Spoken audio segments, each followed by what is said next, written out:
England ও অস্ট্রেলিয়ার মধ্যে চলতি 3 ম্যাচ টি-20 সিরিজের দ্বিতীয় ম্যাচটি কার্ডিফে অনুষ্ঠিত হয়েছিল। এই ম্যাচে অস্ট্রেলিয়াকে 3 উইকেটে হারিয়ে সিরিজে সমতায় ফিরল ইংল্যান্ড। বর্তমানে সিরিজ 1-1 সমতায়। এদিনের ম্যাচে অস্ট্রেলিয়াকে আরও একবার জোরো সূচনা দেন ডেভিড হেড, যেখানে ক্যারিয়ারের প্রথম হাফ সেঞ্চুরি করেন জ্যাক ফ্লেচার ম্যাকগ্রাথ। এছাড়াও অস্ট্রেলিয়ার হয়ে ঐতিহাসিক রেকর্ড গড়েছেন ম্যাথিউ শট, কিন্তু এর কোনো কিছুই অস্ট্রেলিয়ার পক্ষে কাজ করেনি।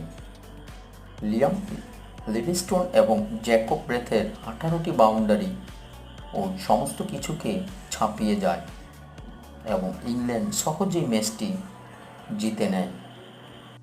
হাই ভোল্টেজ ম্যাচে অস্ট্রেলিয়ার হার, সিরিজে সমতায় ফিরল